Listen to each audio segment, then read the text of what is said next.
오늘 6월 8일 주일 세교는 케빈 지사님께서 하나님께서 서로 사랑하라고 명하셨습니다. 라는 제목으로 오늘 요한 1서 3장 말씀을 가지고 설교를 전하시겠습니다. 오늘 우리가 읽은 성경 본문을 보면 이 말씀은 분명히 사랑에 대해 가르치고 있다는 것을 쉽게 알 수 있습니다. 오늘날 우리 문화 속에는 사랑에 대한 다양한 정의가 존재합니다. 우리는 형제 간의 사랑, 육체적 사랑, 가족 사랑, 그리고 신적인 사랑이라는 그리스어 정의들을 알고 있습니다. 이 정의들은 우리가 익숙하게 알고 있는 것들이기 때문에 여기서 자세히 설명하지는 않겠습니다. 오늘날에는 자기의 조건부 사랑, 그리고 실용적인 사랑과 같은 개념으로도 사랑이 정의되고 있습니다. 심지어 관용이라는 말도 사랑을 설명하는 데 사용되곤 합니다. 자기에는 불안과 우울증을 경험하는 사람들을 치유하려는 심리학적 정신건강 운동들 사이에서 강조되어 왔습니다. 자신을 무가치하고 사랑받을 수 없는 존재라고 여기는 사람들이 자신을 사랑하는 법을 배우는 것은 결코 나쁜 일이 아닙니다. 그러나 인간이 자신을 사랑하는 것이 원래 자연스러운 일 아닌가요? 자기계발 산업과 뉴에이지 영성 운동도 자기 인식과 자기 신뢰를 통해 수치심을 극복하고 자존심과 자기 가치를 회복하라고 자기애를 지지하고 있습니다. 하지만 우리는 인간이 한 극단에서 다른 극단으로 쉽게 치우칠 수 있다는 것을 알고 있습니다. 그런 면에서 이 자기애는 쉽게 자기 우상화, 나 자기 중심적 성향, 나르시즘으로 넘어갈 수 있으며 이는 누구에게도 건강하지 않은 것입니다. 조건부 사랑도 일종의 이기적인 사랑이라 부를 수 있습니다. 말 그대로 어떤 조건을 기반으로 사랑하는 것이지요. 예를 들어 내가 나를 행복하게 해주면 널 사랑할게. 내 필요를 채워주면 사랑할게.와 같은 사랑입니다. 이런 사랑은 사랑이라기보다는 거래에 가까워 보입니다.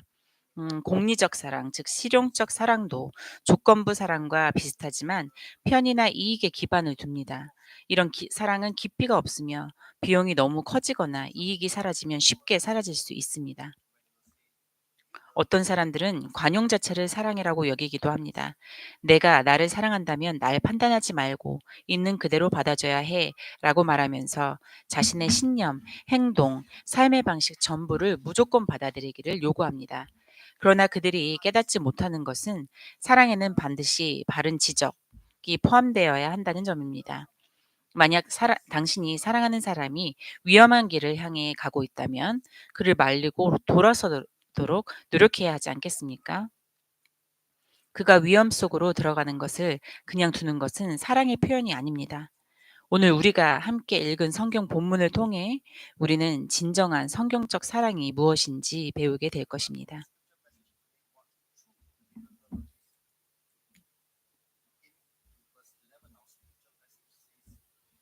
첫 번째 본문 사랑하라는 명령 11절 말씀에 대해서 한번 나눠보도록 하겠습니다.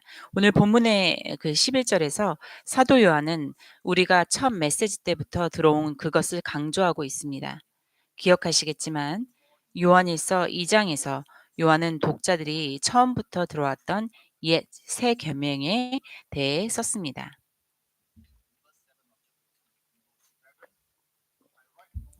2장 7절에서는 이렇게 기록되어 있습니다. 사랑하는 자들아 내가 너희에게 새 계명을 쓰는 것이 아니라 너희가 처음부터 가진 옛 계명이니 이 옛 계명은 너희가 처음부터 들은 말씀이라. 아멘.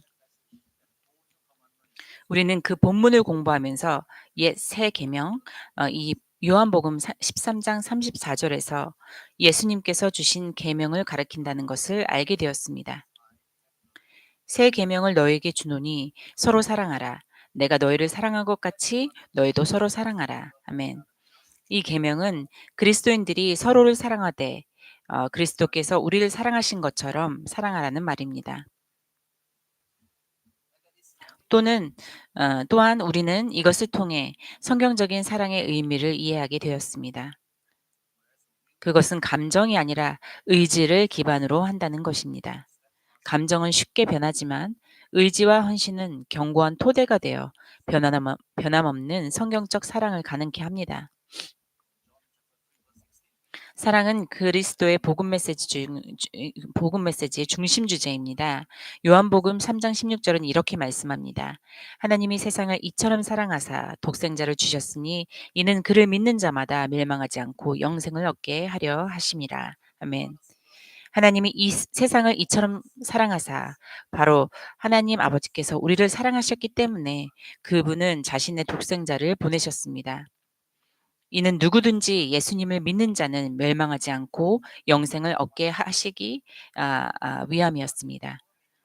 요한복음 14장 31절의 전반부는 이렇게 말합니다.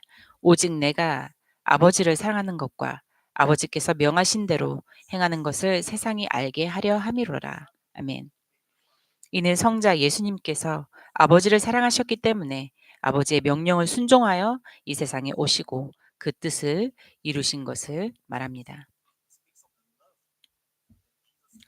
또 요한복음 13장 1절은 예수님께서 택하신 자들에 대한 사랑을 이렇게 증언합니다.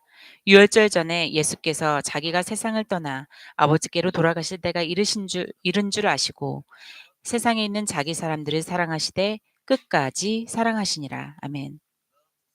예수님은 세상에 있는 자기 백성을 끝까지 사랑하셨습니다. 그분은 우리를 사랑하신 이유가 자기에게 유익이 되었기 때문이 아니었습니다. 우리가 주님을 기쁘게 해드렸기 때문도 그분의 존재를 우리가 있는 그대로 받아들였기 때문도 아니었습니다. 사실 우리에 대한 사랑은 전혀 그분께 편한 일이 아니었습니다.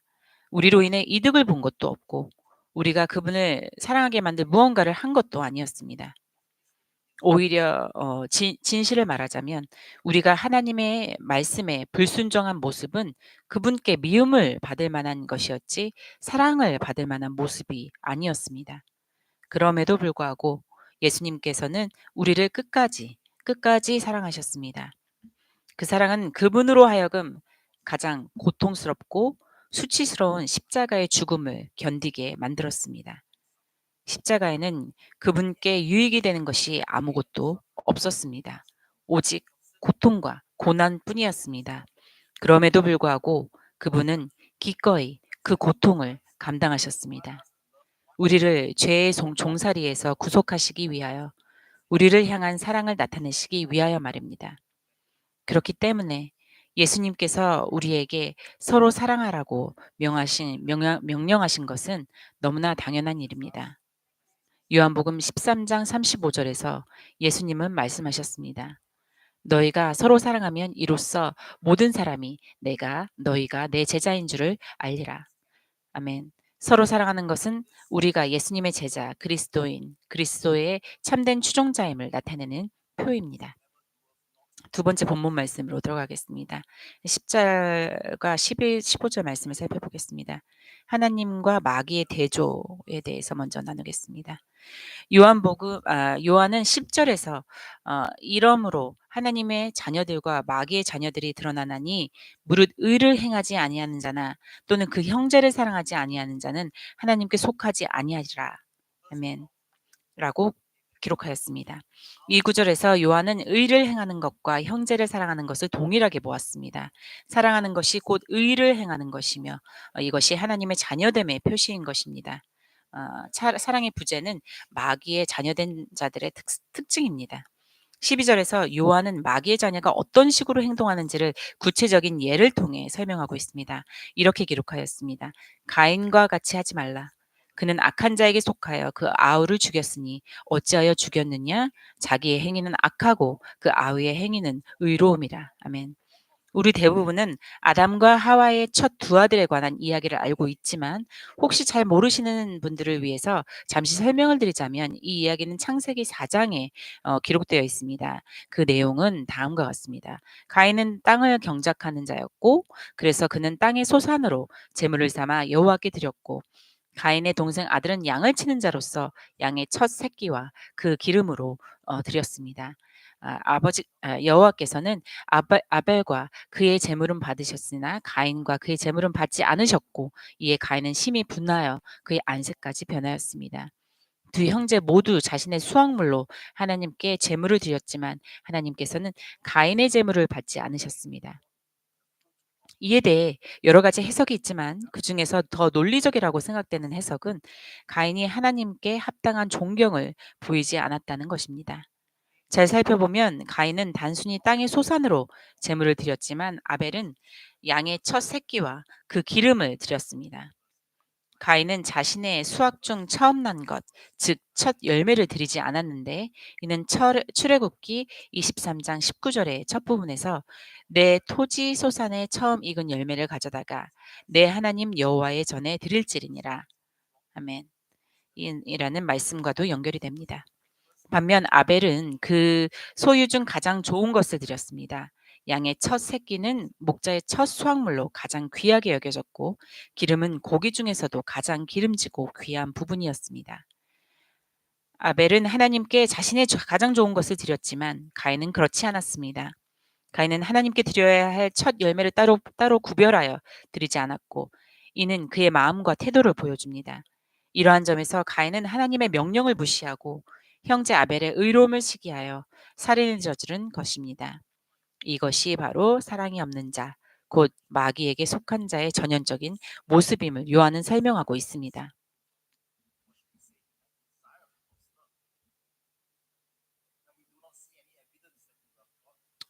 그의 재물이 하나님께 거절당한 이유는 그가 최선을 다하여 드리지 않았고 아마도 오늘 올바른 마음가짐 없이 재물을 드렸기 때문일 것입니다.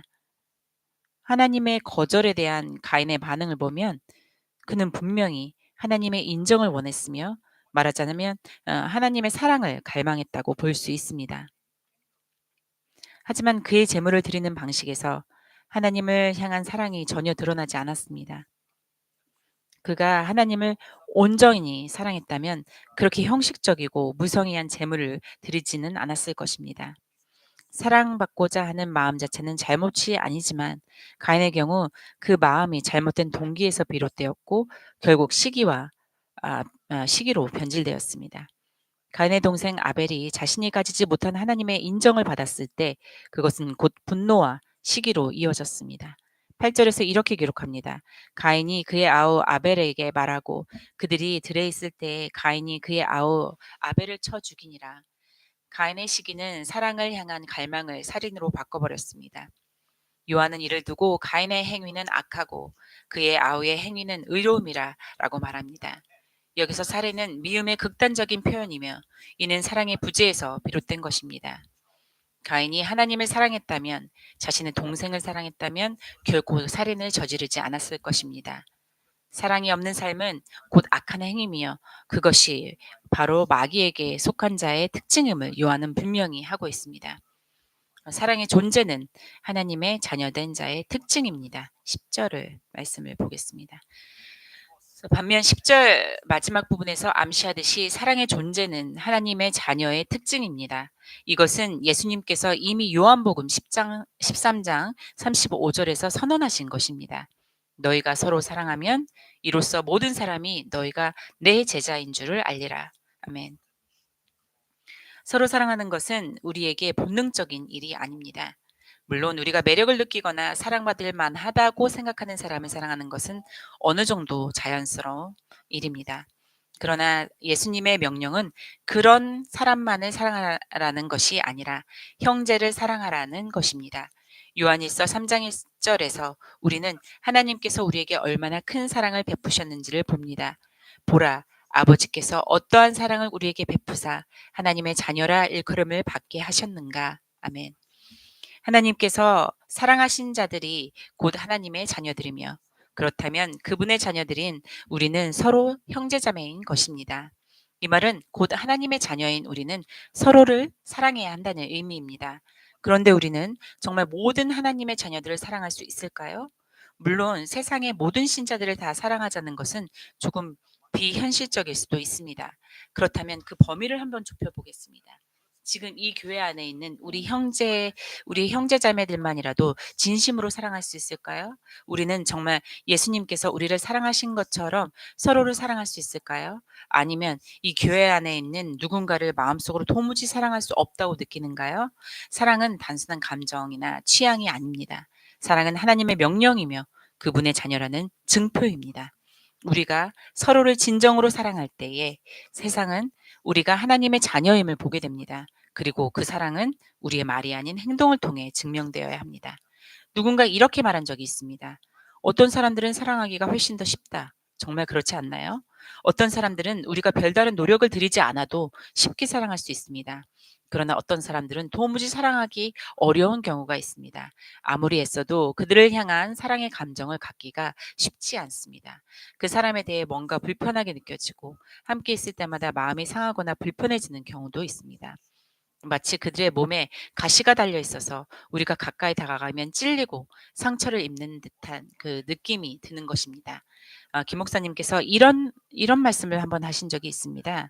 하나님께서는 그런 사람들을 우리 가까이에 두셔서 그 사람들의 가시가 우리의 가시를 갈아내도록 하신다. 즉, 우리가 보기엔 남들이 불편하고 거칠게 느껴질지라도 하나님은 그런 관계를 통해 우리의 성품을 다듬고 연단하신다는 뜻입니다.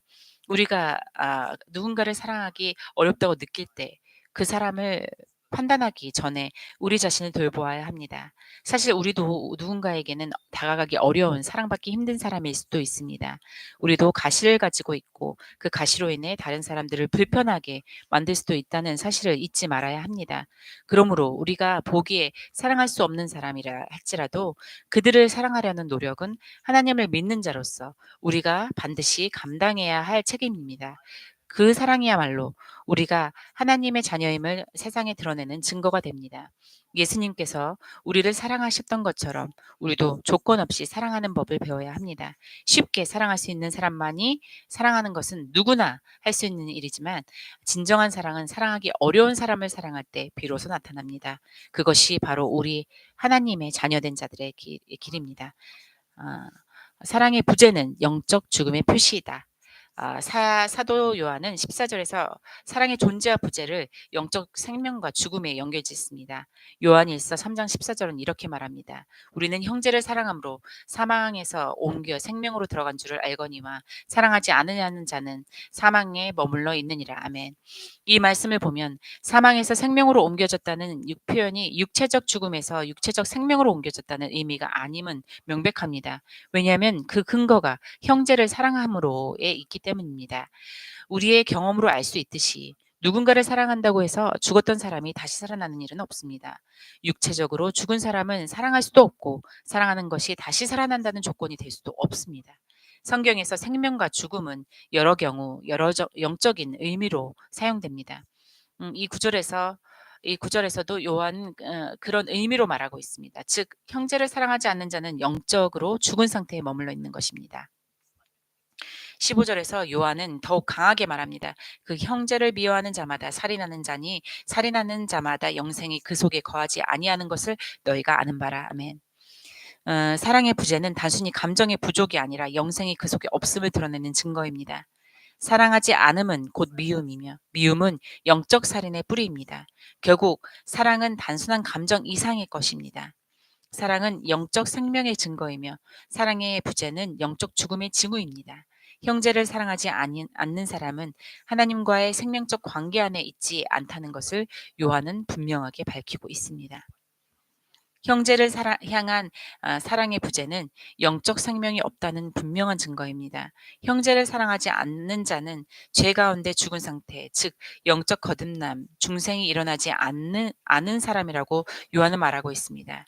이제 이러한 질문이 떠오를 수 있습니다. 내가 도무지 사랑할 수 없는 사람이 있다면 그것은 내가 거듭나지 않고 구원받지 않았다는 뜻인가요? 이 질문은 매우 중요하지만 제가 대신 대답해 줄 수는 없습니다. 이 질문은 여러분 각자가 하나님 앞에서 정직하게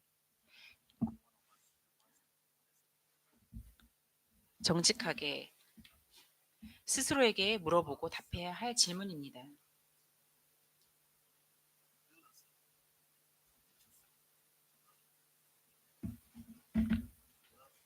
이 질문은 여러분 각자가 하나님 앞에서 정직하게 스스로에게 물어보고 답해야 할 질문입니다. "그 사람을 미워하십니까?" 라고 물으면 너무 강한 표현 같아 고개를 젓고 싶을 수도 있습니다. 그래서 그 대신 이렇게 말할 수 있습니다. "미워하진 않아요. 그냥 좀 싫을 뿐이에요." 하지만 이 싫어함이라는 dislike 이런 싫어함이라는 표현이 우리에게 위안을 줄지는 모르지만 실제로 미움과 싫어함의 차이는 정도의 차이일 뿐입니다. 어디까지가 싫어함이고 어디서부터가 미움인가요? 그 경계선이 분명하지 않다는 것이 문제입니다. 둘 다 사랑의 반대편, 같은 저울의 같은 쪽에 있습니다. 저울은 한쪽으로 기울기 시작하면 그 방향으로 더 깊이 기울어지기 마련입니다. 작은 싫어함도 방치하면 마음속에서 자라나 결국 의식하지 못하는 사이 미움으로 발전할 수 있습니다. 그래서 나는 단지 싫어할 뿐 미워하는 건 아니야 라는 말로는 영적 상태를 변명할 수 없습니다. 싫어함 자체가 이미 사랑의 부재, 곧 영적 죽음의 증거입니다. 요한일서 3장 15절은 이렇게 말합니다. 그 형제를 미워하는 자마다 살인하는 자니 살인하는 자마다 영생이 그 속에 거하지 아니하는 것을 너희가 아는 바라. 아멘. 누구도 나는 살인자다 라는 말을 듣고 싶지 않을 것입니다. 그렇다면 어떻게 해야 할까요? 형제를 미워하지 마십시오. 형제를 싫어하지도 마십시오. 심지어 사랑하기 어렵다고 여기는 그 사람조차도 사랑하겠다고 결단하십시오.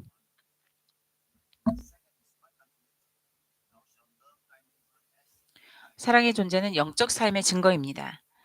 사랑은 영적 생명을 가진 자의 뚜렷한 증거입니다. 요한일서 3장 14절 상반절에서 이렇게 사도 요한은 말합니다. 우리는 형제를 사랑함으로 사망에서 옮겨 생명으로 들어간 줄을 알거니와. 아멘. 형제를 향한 사랑이 우리 안에 있다면 그것은 우리가 이미 영적 죽음에서 영적 생명으로 옮겨졌다는 확실한 증거입니다. 이는 단지 감정적인 유대가 아니라 성령에 의해 거듭난 사람에게 나타난다는 영적인 열매입니다. 사랑하라는 이 명령은 우리가 처음 그리스도를 따르기로 결단했을 때부터 우리 안에 새겨진 것이었습니다. 예수님을 따르기로 했다는 것은 이제부터 사랑을 삶의 원동력으로 삼는 삶을 살기로 결단했다는 의미입니다. 하나님을 사랑하고 그리스도를 사랑하고 성령을 사랑하고 믿음의 형제들을 사랑하고 아직까지 구원받지 못한 자들까지도 사랑하는 삶입니다. 예수님께서는 마태복음 22장 36절에서 39절에서 이렇게 가르치셨습니다. 선생님, 율법 중에 어느 계명이 크니까? 예수께서 이르시되 내 마음을 다하고 목숨을 다하고 뜻을 다하여 주 너의 하나님을 사랑하라 하셨으니 이것이 크고 첫째 되는 계명이요 둘째도 그와 같으니 내 이웃을 내가 내 자신과 같이 사랑하라 하셨으니 아멘.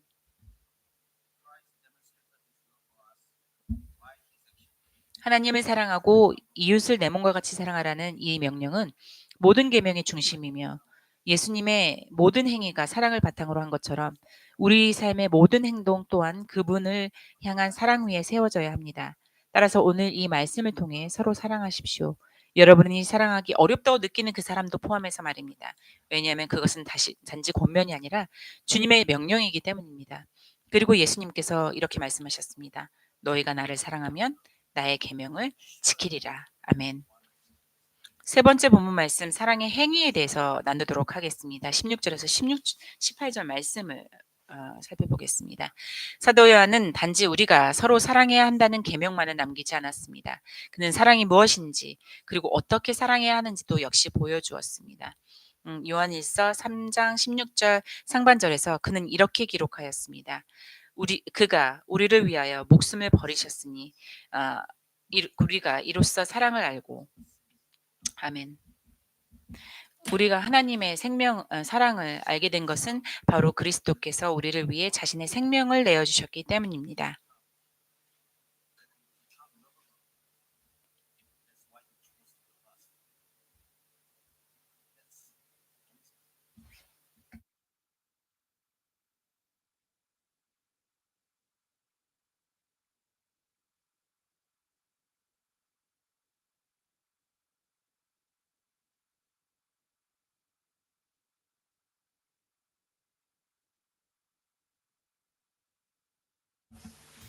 예수님께서 우리를 위하여 자신의 목숨을 버리셨을 때 우리는 여전히 죄인이었습니다. 우리는 그분을 사랑하지도 않았고 오히려 불순종하고 있었습니다. 우리 안에는 예수님으로 하여금 우리를 사랑하도록 만들 만한 어떠한 매력도 가지고 있지 않습니다. 사실 그분의 시점에서 우리 안에서 찾을 수 있는 것은 죄로 가득 찬 혐오스러운 모습이었을 것입니다.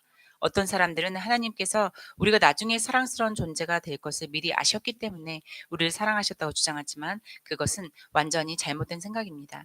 하나님의 사랑이 우리를 그분께 사랑받을 수 있게 만들 수 있다면 그것이 우리를 다른 이들과 다르게 만드는 점이라고 한다면 사랑할 수 없는 어떤 사람도 그분의 사랑을 통해 사랑스러워질 수 있습니다.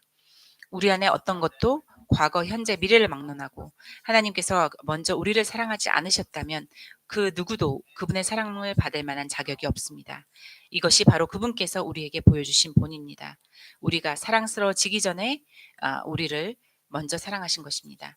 따라서 우리의 사랑도 마찬가지로 사랑스럽지 않은 사람들이라도 먼저 사랑해야 합니다. 그 사람이 사랑스러워지게 변하기를 기다려서 사랑해서는 안 됩니다. 그리스도께서 우리가 사랑스러워지기를 기다리지 않으시고 그 전에 우리를 사랑하셨기 때문입니다. 우리가 보여주는 사랑, 우리 삶 속에서 보여지는 사랑에 대해 나누도록 하겠습니다. 사도 요한은 계속해서 우리가 어떻게 사랑을 실천해야 하는지를 가르쳐 줍니다. 16절의 후반부에서 이렇게 기록하였습니다.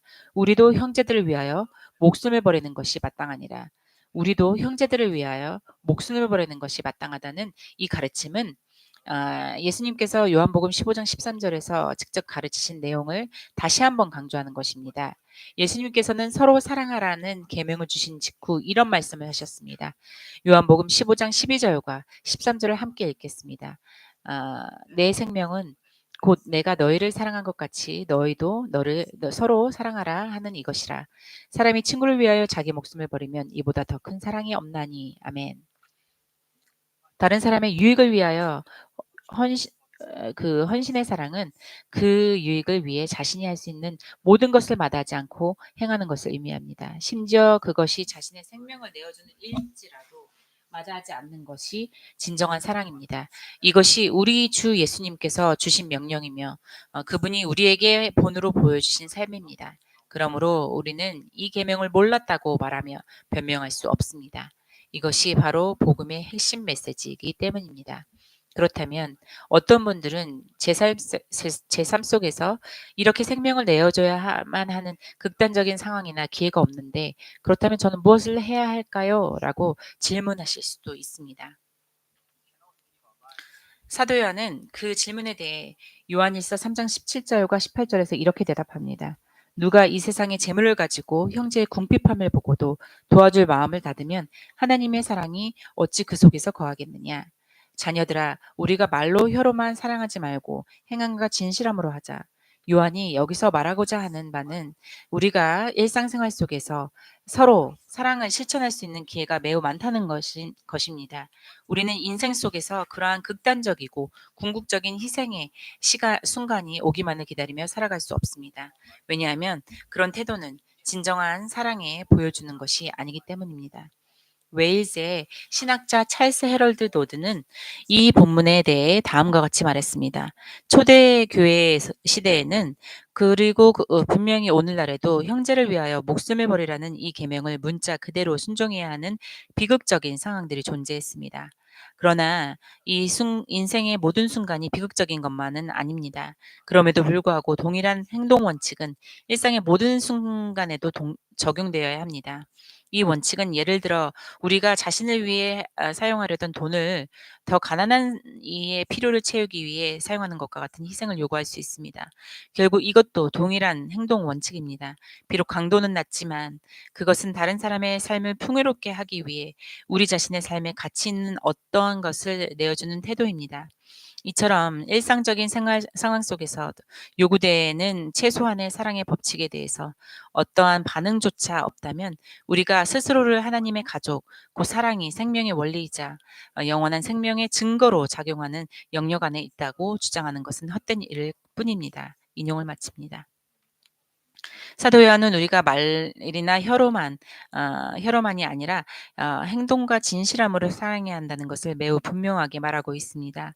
우리는 사랑에 대해 아름답게 글을 쓸 수도 있고 우리의 삶 속에서 매일같이 사랑을 외칠 수도 있습니다. 그러나 그 사랑이 우리의 행동으로 나타나지 않는다면 우리가 외치는 사랑은 거짓일 뿐이라는 뜻입니다. 우리 삶의 작은 물질조차도 기꺼이 희생하려 하지 않는다면 실제로 목숨을 내어놓아야 할 순간이 왔을 때 과연 우리가 정말로 희생할 것인지를 어떻게 확신할 수 있겠습니까? 네 번째 본문 말씀 사랑의 확신에 대해서 나누도록 하겠습니다. 19절에서 24절 말씀입니다. 우리의 삶에는 항상 의심이 존재합니다. 때로는 자신에 대해 의심하고 또 어떤 때는 다른 사람들에 대해 의심하기도 합니다. 그래서 우리는 언제나 확신을 얻고 싶어 합니다. 그렇다면 이 확신은 어떻게 얻을 수 있을까요? 우리는 어떤 식으로든 그것을 시험해 보려고 합니다. 만약 우리 자신에 대한 의심이라면 우리는 스스로 시험에 넣어 확신을 얻으려고 합니다. 예를 들어 어떤 학생이 자신이 충분히 공부했는지 확신 얻고 싶다면 본 시험을 보기 전에 모의고사를 풀며 스스로를 점검해 볼 것입니다. 다른 사람에 대한 의심이 들 경우도 마찬가지입니다. 예를 들어 운전 연습생은 실제 시험에 응시하기 전에 강사로부터 시험 과정을 거치며 필요한 운전 실력을 갖췄는지 확인받습니다. 그제서야 강사는 그 학생이 운전 시험을 볼 준비가 되었는지를 판단할 수 있습니다. 이처럼 우리는 삶의 모든 영역에서 확신을 얻기 위해 무언가를 시험해 보려는 욕구를 가지고 있습니다.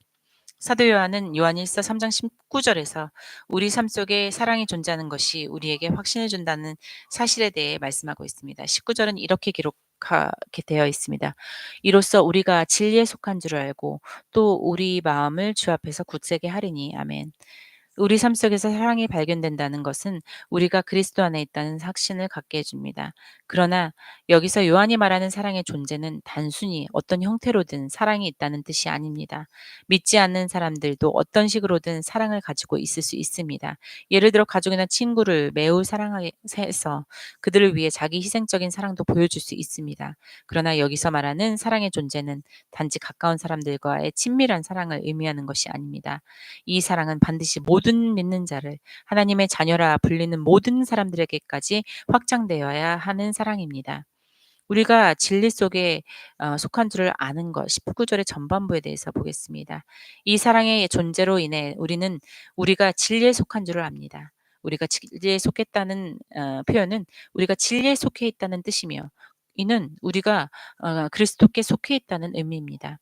이는 요한복음 14장 6절에서 예수님께서 내가 곧 길이요 진리요 생명이니라고 말씀하셨기 때문입니다. 그리스도께서 진리이시고 우리가 그 진리 속에 속했다는 것은 곧 우리가 그리스도께 속했다는 의미입니다. 이것이 우리가 가지는 확신입니다. 우리가 마귀가 아닌 그리스도께 속해 있다는 확신입니다.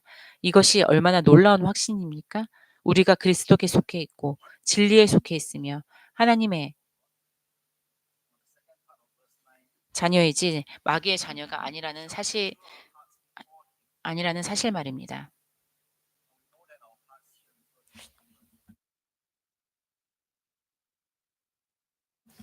하나님의 앞에서 우리의 양심의 보장.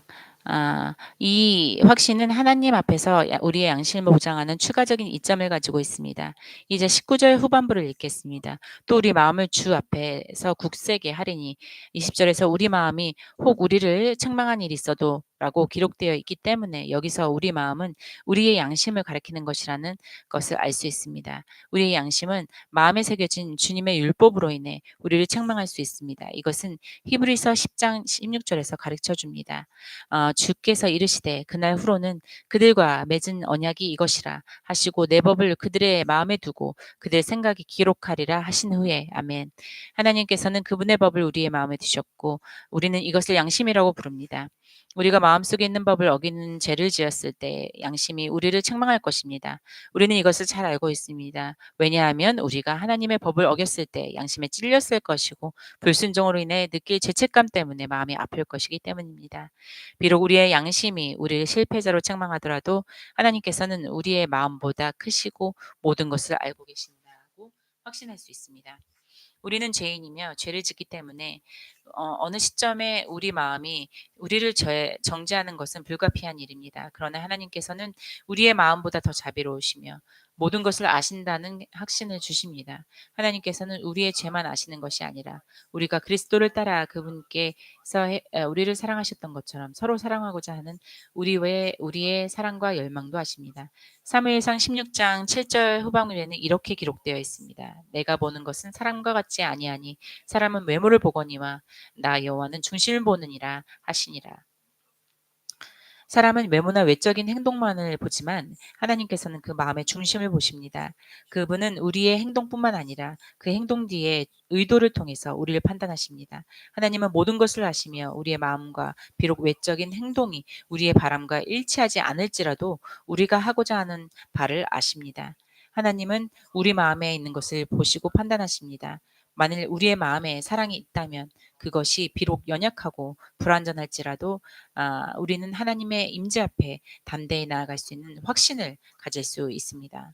우리의 마음이 더 일관된 그리스도와 같은 사랑을 갈망한다면 그 같은 바람은 우리가 하나님의 것임을 확증해 줍니다.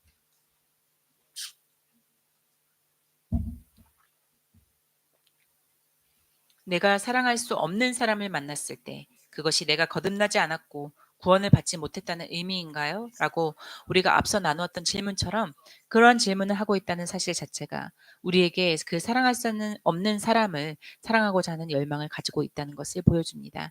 그러한 질문을 하는 우리는 그 사람을 사랑하지 못하는 우리의 상태를 자각하고 그 상태에 만족하지 않고 있음을 보여줍니다. 하나님께서 그런 우리를 정죄하실까요? 그렇지 않습니다. 그것은 오히려 성령님께서 우리의 삶 속에서 역사하시어 우리의 연약함을 깨닫게 하시어서 그것을 바로잡을 수 있도록 도우시는 것입니다. 이것은 하나님께서 우리의 연약함 때문에 우리를 정죄하지 않으신다는 확신을 줍니다.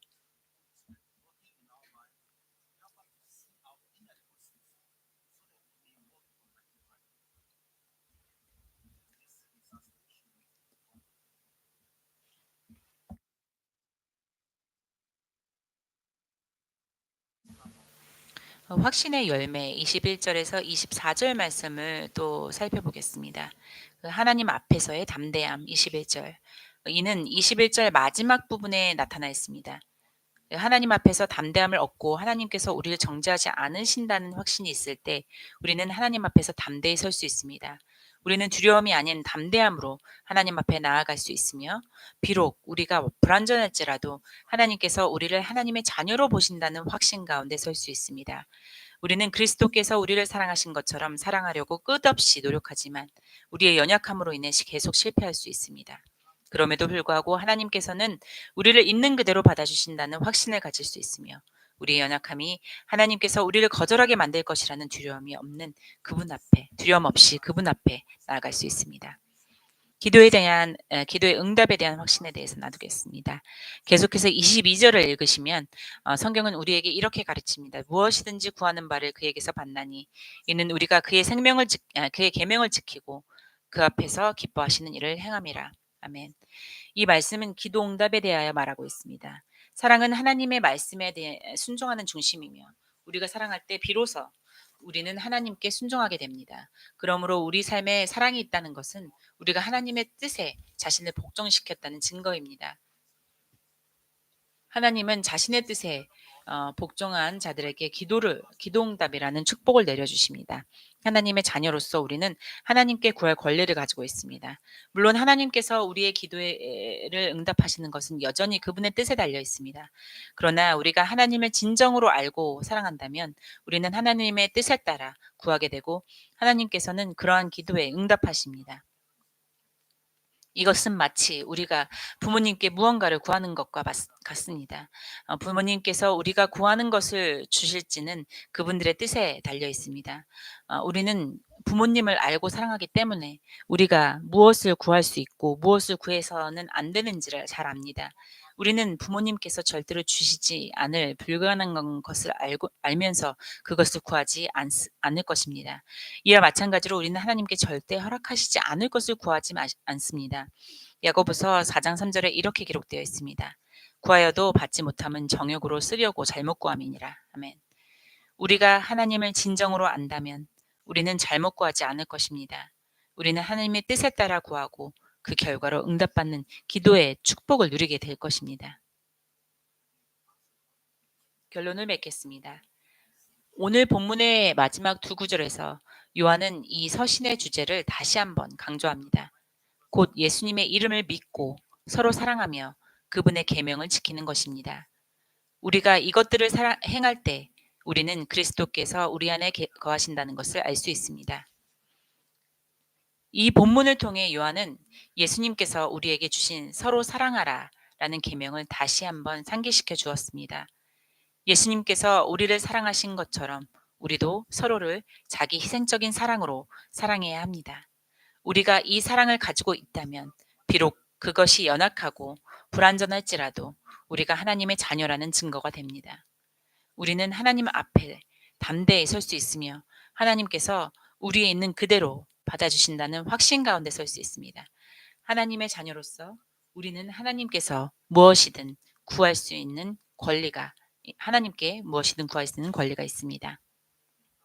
우리가 연약한 인간이고 그리스도께서 우리를 사랑하신 것처럼 완전하게 다른 사람들을 사랑하는 것이 불가능한 것일지라도 우리는 그 사랑을 배워야만 합니다. 작고 사소한 것부터 시작할 수 있습니다. 도움이 필요한 이들에게 나누어 주고 손을 내밀어 주는 것. 이런 작은 실천들이 우리가 그리스도처럼 사랑하기를 시작하는 시작점이 될 수 있습니다.